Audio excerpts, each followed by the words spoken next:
Hello, I'm David Hunt. My guest today is a musical theatre actor. He's a cabaret performer. He's a broadcaster. He's really good on gossip sometimes. Sometimes he lets me down. And as somebody that I've known for quite a few years now, and the story will unfold as we chat. Today's guest is John O'Hara. Hello, John. Hello, David. Thank you so much for having me on the show. As with all the discussions that I have on Ben TV, it's your story, it's your life story. So let's go back. You're a Perth boy, and tell us, where did the interest come from in theatre, or is it just because you've always been a show off? I grew up in Perth I was born in 79, so like in the 80s and the 90s. And I was always interested in performance. I don't have a very theatrical family, so it wasn't kind of, passed down to me. But I was always just enthralled with it, and I was lucky enough at that time in Perth.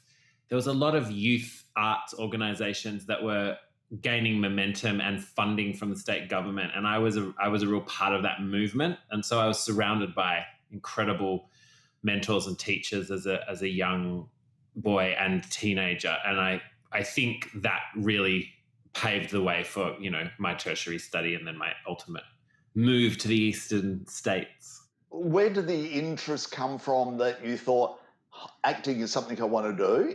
Like obviously it must have happened in high school, because you then went on to uni, didn't you, to study a musical theatre?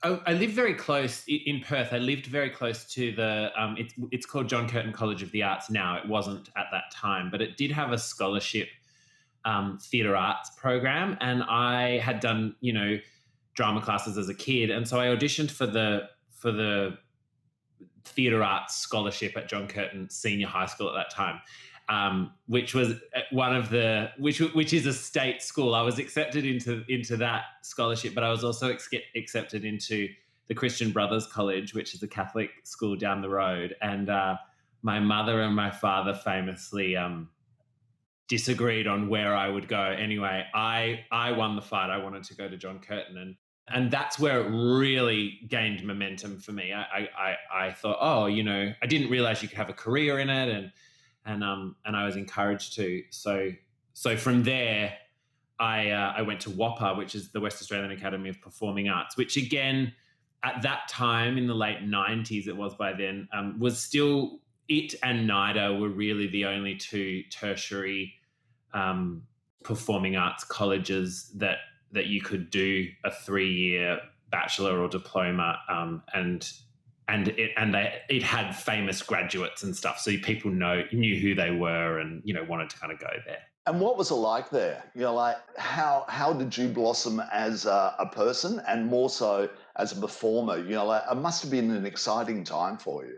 It really was. I think that the West Australian Academy of Performing Arts, or WAPA as lots of people call it, is a really different experience if you are a West Australian going there, because I was one of only 3 West Aussies in my class, and that's not unusual.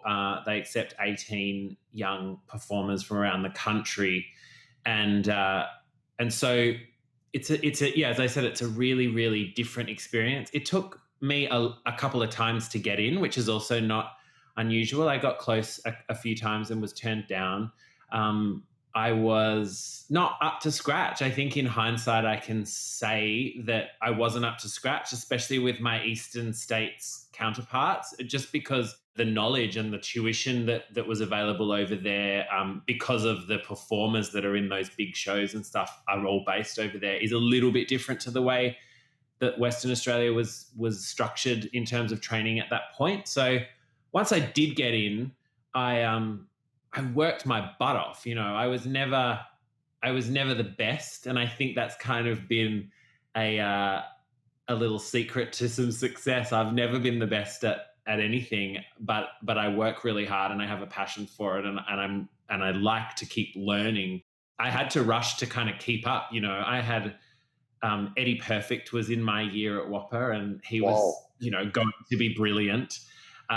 Tim Minchin was studying a different course across the way in another building, and there were lots of people that have gone on to have huge profile careers, like Lucy Durack as well, who's a close friend of mine. But then lots of people that also are jobbing actors that maybe the general public don't know who they are, but like me, they make a living out of being a performer. So I think once I got there and was surrounded by the talent and the drive and the ambition, I really excelled because I had to, because they kick you out if you're not good enough. We lost 3 people along the way. That anticipation every day with waking up, going there thinking, I've got to be on, like at my best because it's what's expected. And, was that nerve-wracking, or was it the stimulation that you needed every day to push you to keep going on this journey? It was, like you say, it was stimulation overload, and it was a real epiphany moment, because I just, for the first time, I turned 19 my first year in the 3-year course, and it was the first time in my life that I felt like I was where I was supposed to be. I was surrounded by people, above me and below me and all around me that wanted the same thing that I wanted. And so there's something electric about that. And when you're at drama school and you see people like Lisa McCune and Hugh Jackman kind of succeeding that had graduated a few years before you, the dreaming is endless. And so, the possibility at that point in your life is endless. And so we all kind of dreamt together. And I know it sounds kind of naff, but I think there's kind of magic and energy in that. I loved it. It was nerve-wracking, because it is a Bachelor of Arts, and you have to pass, and there's academics and things that you have to kind of pass and study, and you have to do music theory and the history of musical theatre and arts management. And it's not just about being the best singer and dancer. It's a fully realized 3-year course that sends you into the industry.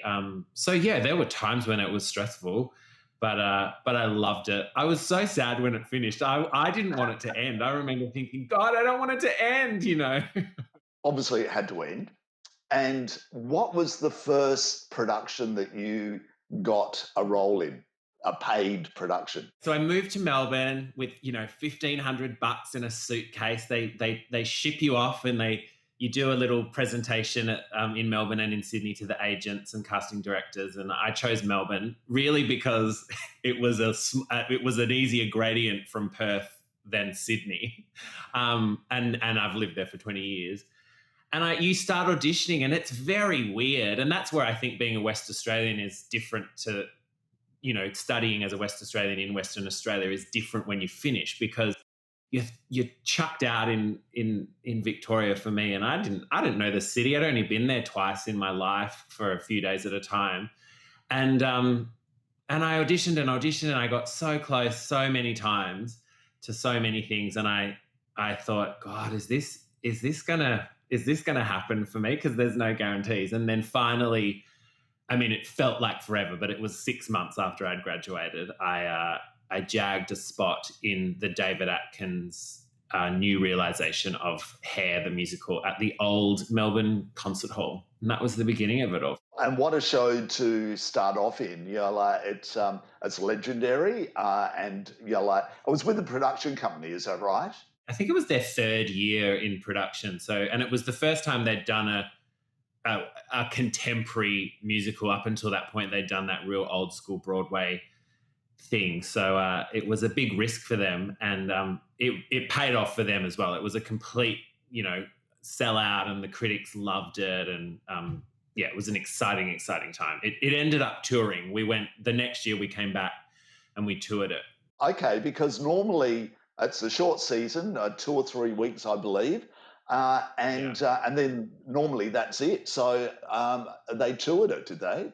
They toured a few shows in their 12 years or 13 years that they were on the scene for, and Hair was the first one. It was incredible. It was an incredible moment, because we look at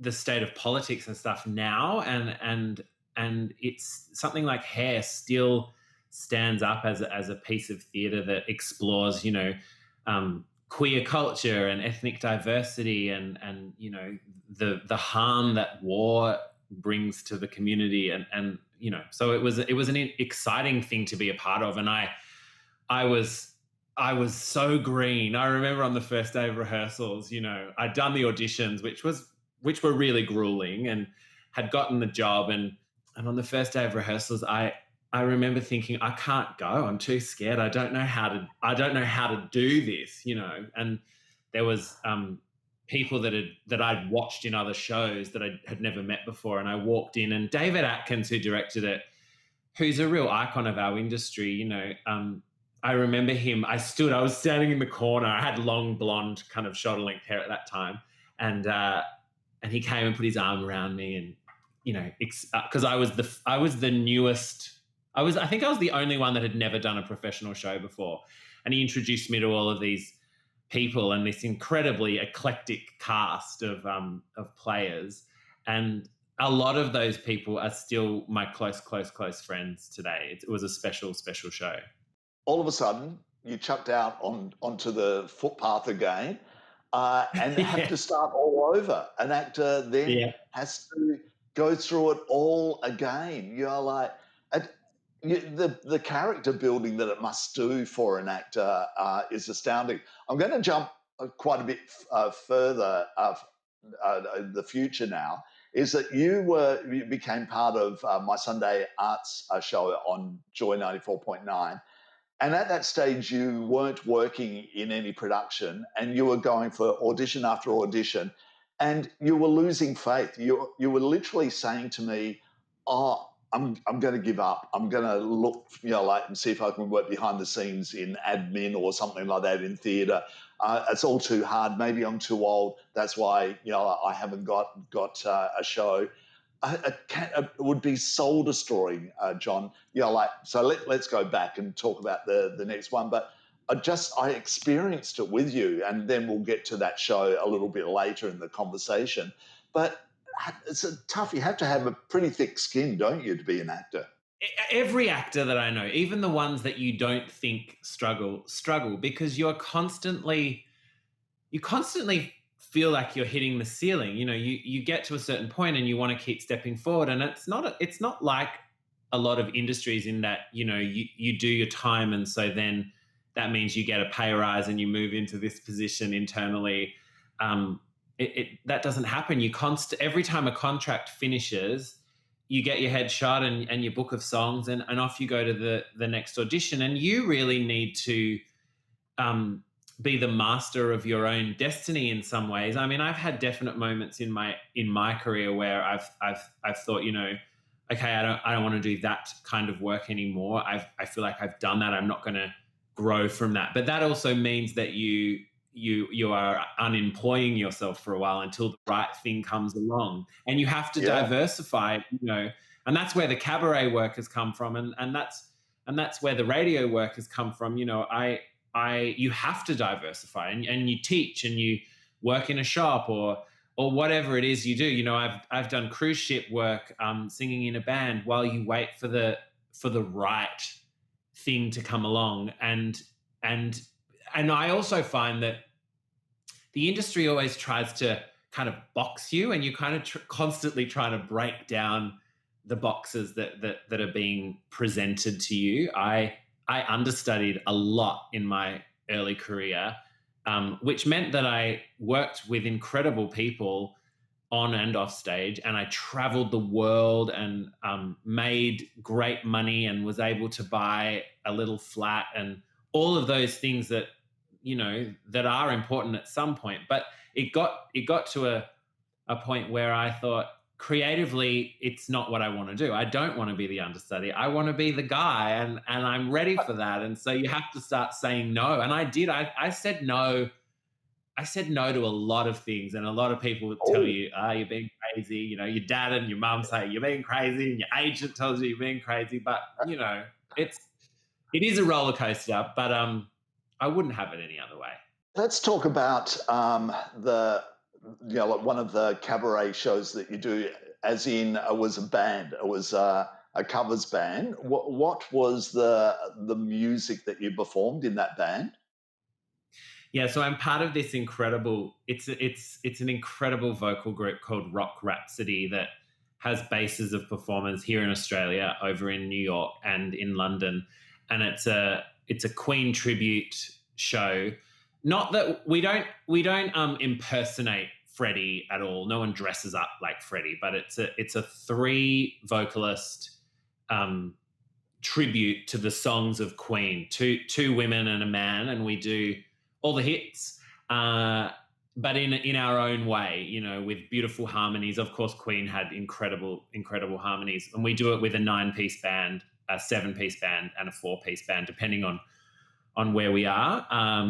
And yes, I was accepted into that group 4 or 5 years ago by my dear late friend Michael Falzon, who passed away just a few months ago from a rare form of germ cell cancer. But he had the foresight to he knew Brian May because he was cast as Galileo in We Will Rock You many, many years ago, and kind of forged this relationship, and had the foresight with Brian to come up with this group called Rock Rhapsody, which has employed the most incredible singers from all over the world. And the way that the act is set up is that I could literally, and we have, I've flown before to Shanghai, for instance, met 2 women that I've never actually seen in the flesh, rehearsed for an hour, jumped on, done a sound check, and we do the show, because the show exists in a very kind of prescribed manner, so that we can do this kind of corporate jump in, jump out cruise ship entertainment. And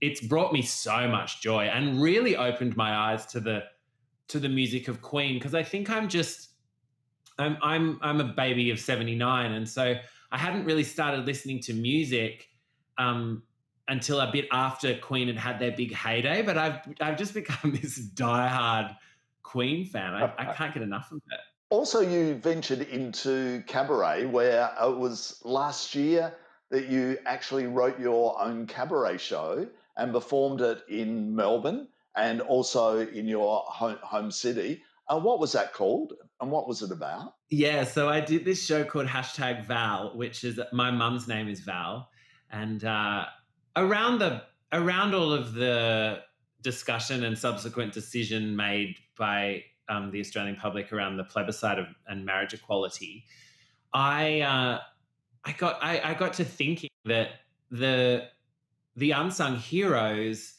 in all of this, a lot of the time, were mothers. That so many people, so many homosexual, queer, identifying people that I know have these incredibly supportive mothers, and sometimes it takes them a little bit longer to get on board, but kind of when they do, it's beautiful. And of course, there are exceptions to the rule, and some people are not so lucky. But my mother in particular was always so open-minded, so supportive, and was a real source of comfort to a lot of my gay friends, male and female.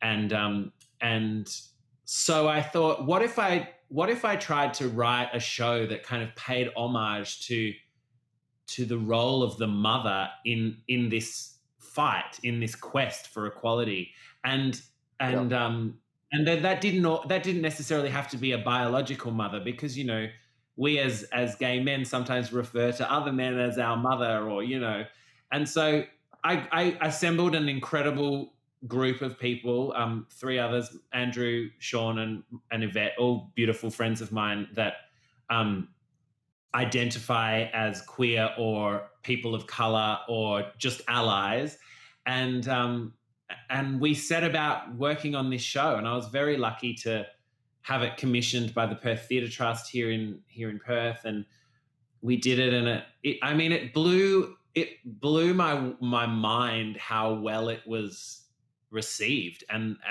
that people kind of saw themselves within the piece. And of course it features stories of my own experience with my own mother, but we really delve into historically, the role of the mother, whatever form that takes for you, in the quest for equality. And it's still going. I'm not allowed to say, but it's had a very exciting appointment for 2021. Hopefully it goes ahead with all of this COVID stuff. But if you're in Adelaide in June next year, then that's all I'm allowed to say. Whoa, I think I know what might be happening. Whoa, that's very exciting, John. Yeah. And some of the stories that you tell are very moving, and I won't give it away because it's important to see it and feel that emotion. And you're such a good performer. Like to be out front there doing it so well. So congratulations on that show. It was really good. Also, you went on the road. No, you didn't go on the road. You went on a boat to do a show that is related to this country. So, what show was that? A little show called Priscilla, Queen of the Desert. I can't believe you're going to ask me about this. This is great. I haven't talked about Priscilla forever. So, yeah. You did it out of Barcelona on a cruise ship to mostly American people. How did that all happen? What's Priscilla doing on a cruise ship out of Barcelona with all Americans watching it? I know. It's absurd. So I get this phone call from my agent saying, hey, I've got this request that's come in. Because I'd auditioned for Priscilla here in Australia when it was here, and had gotten close but didn't get into it, which is not uncommon. You often don't get shows.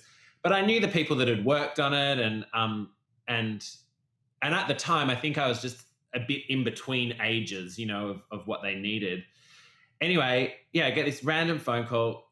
They're casting Priscilla, Queen of the Desert, out of Florida to go on one of the biggest cruise ships in the world, to play for 6 months. It's the full show. The bus moves, the 3 girls fly down from the Sydney Harbour Bridge, the whole shebang.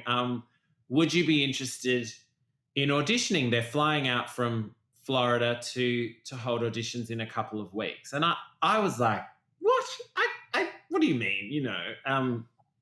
So off I go to the audition, and there were Australians working on the audition with them because it's an Australian created production. So I knew the Australians, and I did the audition, and I was auditioning for the role of Bernadette, which is the Terence Stamp role in the film, and Tony Sheldon famously played her in the stage show and was nominated for a Tony Award. And he's an incredible icon of Australian musical theatre as well.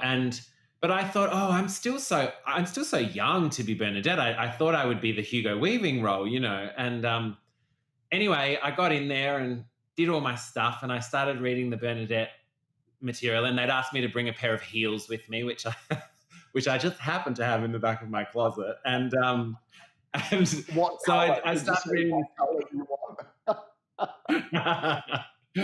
And I started reading the scenes, and the director said, do you think you could put the heels on, and read the scenes? I think it'll change the way you move. And I said, oh yeah, okay.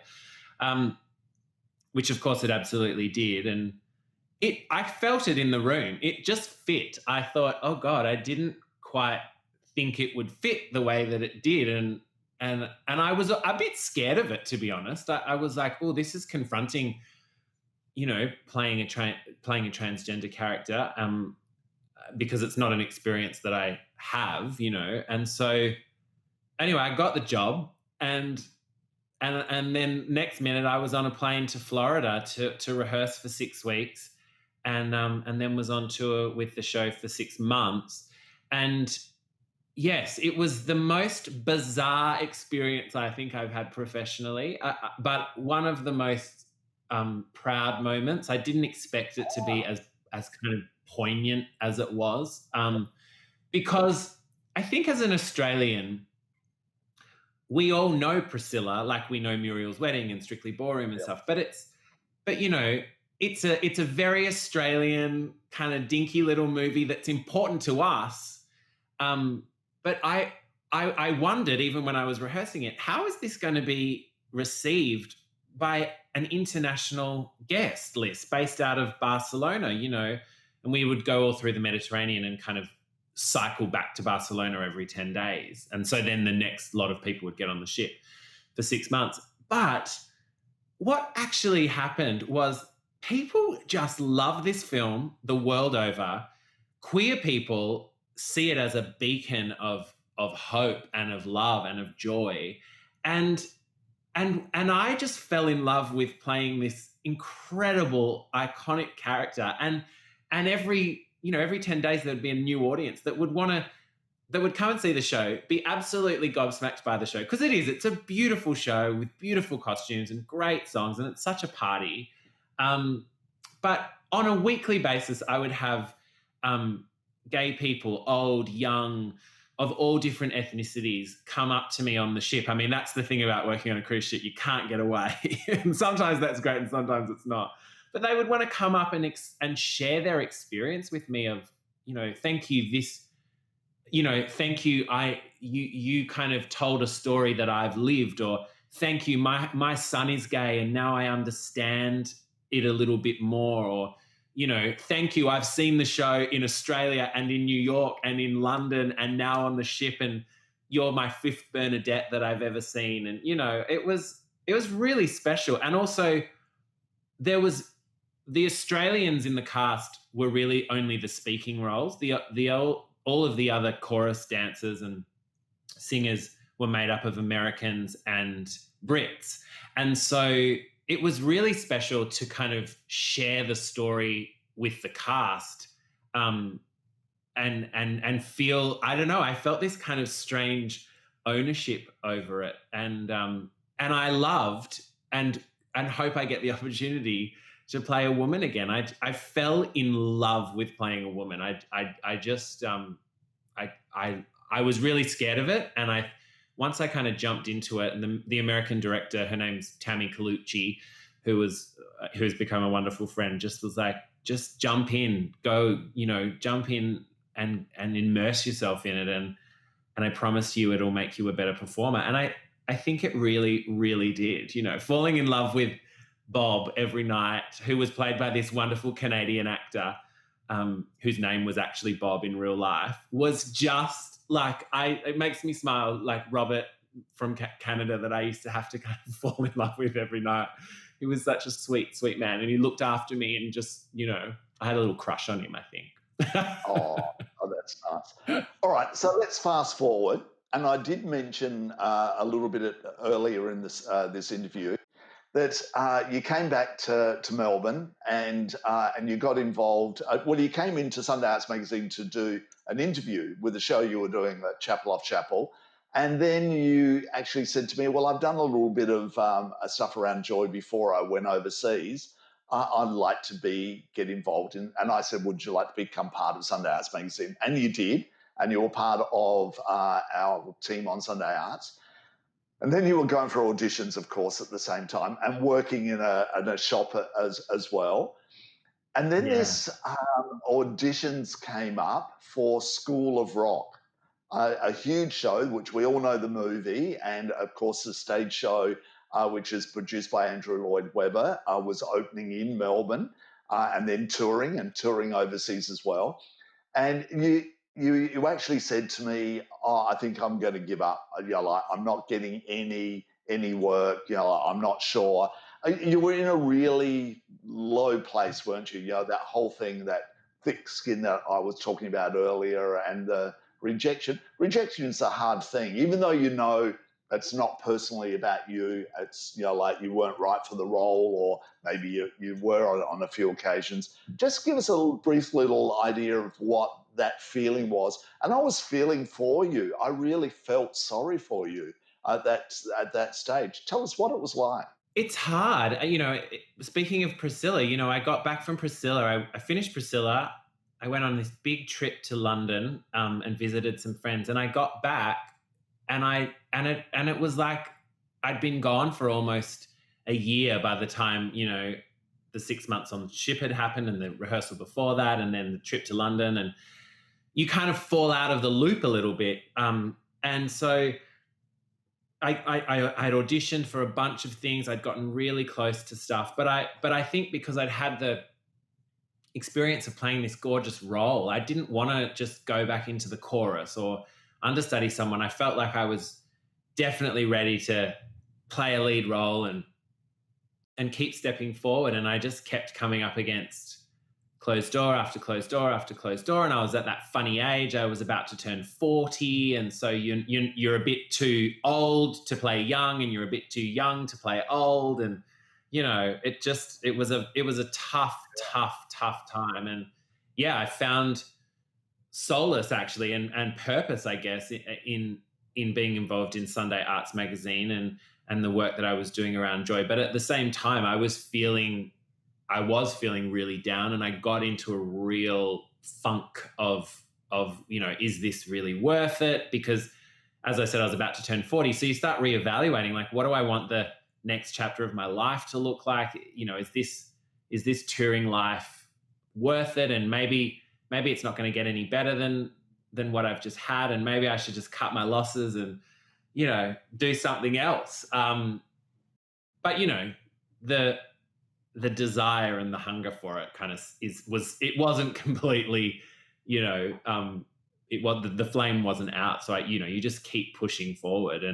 But yeah, it's a very difficult little mental game that you have to play with yourself, and it's hard to believe in yourself when you constantly are not getting jobs, you know. And I reached out to a few people that I'd worked with in the past, like directors and musical directors, and kind of said, you know, I feel like I'm doing great auditions and I'm getting great feedback and I'm getting so close to these jobs, but I'm not getting them. And everyone just said, yeah, you just got to be patient, John, you know. And also, you are at a weird age. You are at that kind of turning point, and you're a bald man, and, you know, so the look, I don't look like a traditional leading man. I don't sound like a traditional leading man. And so you just got to wait for the right thing to come along. And luckily it did. What happened? A few auditions for School of Rock. Then they filmed you, and that was sent to London for who to look at. Yeah, so I did this series of auditions with the English creative team that had flown out from London, and Andrew Lloyd Webber wrote the music for the School of Rock musical. And so I knew that this happened because I had done Cats many years ago, and when you're working on a big Andrew Lloyd Webber show, he has final say over some of the casting, especially if it's principal roles. And so I'd gone in for the role of Ned Schneebly, and I actually thought I was like, I'm not going to get this role. I'm too old. I'm bald. I'm not right for Ned Schneebly, but I'd gone in anyway. And I think because I felt like I had nothing to lose, it's actually worked in my absolute favor. Yeah. So I'd done this series of auditions, and then I got this email from my agent saying, you know, you've done really well. It's between you and someone else. They've sent the tapes to London for Andrew Lloyd Webber to review, and he will let us know in due course. So he chose me, which is very nice of him. How exciting. And I'll never forget you coming in, or did you tell me on the phone? I can't remember now. And I was so thrilled for you. I was so excited because I knew what you'd been going through. You know, like you see Chorus Line, that wonderful musical, or so many other friends who are actors, and the rejection and what you'd been going through, and to land a role that was then going to open in Melbourne and then go on to China and New Zealand and travel around the rest of Australia. So here you are, you land this role. You had to keep very quiet about it, of course, as you always do. And then you start rehearsals, and what happened? Yeah, I know. It was just crazy. It was a big one, so we had to be quiet about it for almost 3 months, and, you know, and then finally we were allowed to announce it, and I was so excited because one of my friends was playing opposite me, and, you know, it was perfect. But yes, about 3 weeks into rehearsal, so they'd had this, because it was such a huge undertaking. They built this kind of custom made set of the show at the meat market in North Melbourne, and also because we had 3 complete sets of 12 children. And so we rehearsed there, and there was this scene. There's this scene in the show where Ned Schneebly and his mate Dewey Finn, who's the lead, the Jack Black role, kind of truck forward on this couch that's automated, and then they play Guitar Hero, which is all choreographed to music, and they sing this song called The Children of Rock together. It's their big duet in Act 1 together. And we'd been rehearsing it for a couple of days, and it's an American choreographer and an English director, and it was a lot. It was high pressure, and they expect you to work, at pace. And the show is a proven hit. It was playing at that time. It was playing on Broadway. It was playing on the West End. It was on tour in the West End, and so they want you to be, they want you to be as good as the Broadway counterparts and all of this, and so. The choreographer was really pushing me physically, and had me jumping up and over this couch and trying all different things out. And then we were running the number. I was very tired, and it was the end of the day, and I fell. I had a guitar in my hand, and I fell off the couch in this kind of jump. And as I went to fall, I tried to save the guitar, because the guitar that I was holding was very expensive, which I did save the guitar. But in the process, I completely smashed my knee and broke it. I tore my ACL. I broke my tibia. I tore my meniscus, and I bone bruised a whole bunch of stuff. So it was very dramatic. And I initially was told that it was a bad sprain, but what ended up happening was I needed a complete knee reconstruction, which put me out for at least 3 months. So I missed the end of rehearsals. I missed the gala opening in Melbourne. I missed most of the Melbourne season. I had to have surgery. I actually had surgery on opening night of School of Rock in Melbourne, the way that it all worked out. It was a big time. And they stuck with you, which was a wonderful thing. And you did end up finishing the season here in Melbourne, and then off to China. What was it like performing a show like that in front of a Chinese audience with subtitles on screen somewhere? Yeah, it was a lot. I mean, I'd only just come back into the show. As you said, they did stick by me. It was I will never not say publicly that the Really Useful Group, which is Andrew Lloyd Webber's company, just looked after me. They completely told me it's my role and it will be there when I'm ready to come back. So that was wonderful. And so, I joined the company in the final week of the Melbourne season. And then the week after that, we went to China for 4.5 months. We did a 7-city tour of China. It was weird. I mean, I'd done Cats in China like 10 years earlier. And so it was different even from then. China is a country unto itself. There's all of these kind of technological advancements, and in some ways it's so forward, and then in some ways it's completely kind of backward to what we're used to. But yes, it had surtitles, and we were on tour with 36 kids and their families, plus an entire adult cast and crew. It was over 150 people on tour. So moving everyone around on buses and planes, and 7 theaters over 4.5 months, and hotels. It was an operation, and it was an experience that sometimes brought out the best in all of us, and sometimes brought out the absolute worst in all of us. I got so sick, as we all did at one point. We all got this horrendous flu when we were in Beijing, that we all wonder if it was COVID-19 before COVID-19 was a thing, but we had these wild experiences on the Great Wall of China, and visiting somewhere like Tiananmen Square is just it was potent, the energy, and that's the wonderful thing about being an actor and doing touring work like that, is that yes, it's hard work, and there are times when you're homesick, and just sick in general. But then you have these. I turned 40 in Beijing, and I was at this crazy rooftop, in this building in Beijing, drinking, God knows what, having the most ridiculous time, and I'll always remember that. Yeah, yeah. So then went on to New Zealand, and you came back to Australia touring around with it, just about ready to open in Adelaide, and that little bump in the road that's happened this year in Australia, coronavirus hit, and bang, all of a sudden it didn't open in Adelaide, and you're out of a job like every other actor around the world. What was that like, Yeah. John? It was so hard. It makes me tingle, like you saying that. Like it's just been the most difficult, challenging year. I mean, there's kind of solidarity in the fact that we've all done it together.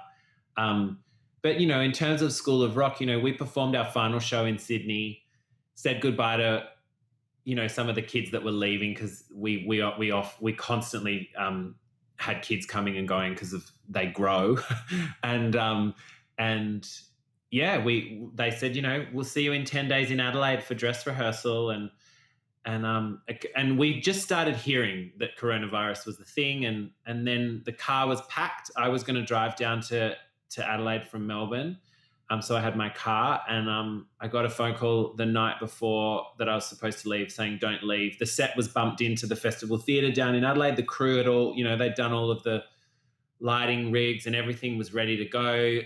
Kids were down there. Brent and Amy were down there doing publicity.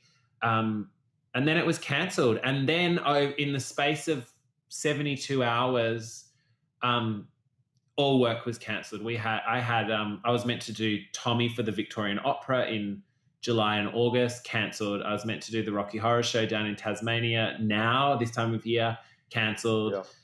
#Val had dates at different festivals, cancelled. It was horrendous. And all of my friends and colleagues had the same thing. So it's been tricky and heartbreaking for the arts as an industry, because as much as it feels like Australia is getting on top of this, and I hope we are, especially in Victoria, the damage done to the arts sector is damage that's going to take years and years to repair. And, thank God we have people in Parliament like Tony Burke, who is speaking for the arts sector, because as you know, we don't have an arts minister anymore. Mr. Morrison abolished that, and we sit in the under the sector of I think it's roads and infrastructure. It's a tough one. It's a tough one. Yeah, it's a tough one.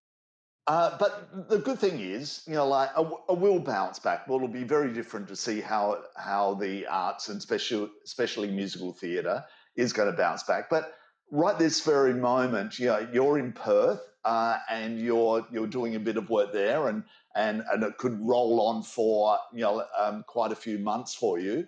And then by the time you come back to Melbourne, or anything could happen at any given time, couldn't it?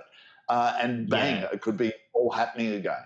I think so. And, I think that what you say is true. I think that when it happens, I think it's going to happen fast.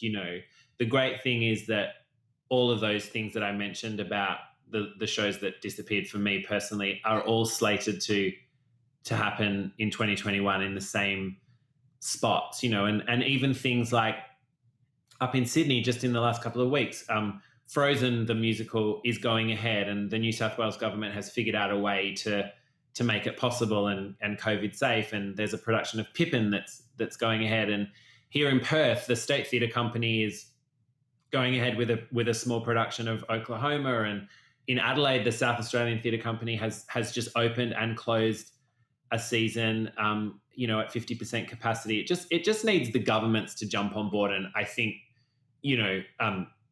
offer some incentive to these companies, financially, to be able to play at a 50% capacity, because, apart from those major theatre performances, we need live music and gigs and music in pubs and festivals and stuff. I think we're all starved for that, right? We are.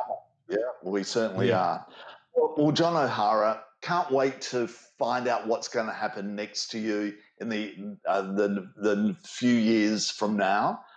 So we'll do an interview in 2 years' time and see what's happened in the meantime, because I know there will be great things happening for John O'Hara. So, John O'Hara, thank you so much for being on Bent TV today. As well as being a great performer, you're a friend, and all the best to you. Thank you. It's been so nice to have a little chat with you. Talking about myself for this long, it's such a treat. All right. Thanks so much, John. Well, that's it for today. Thank you for watching Ben TV, and we'll see you again real soon.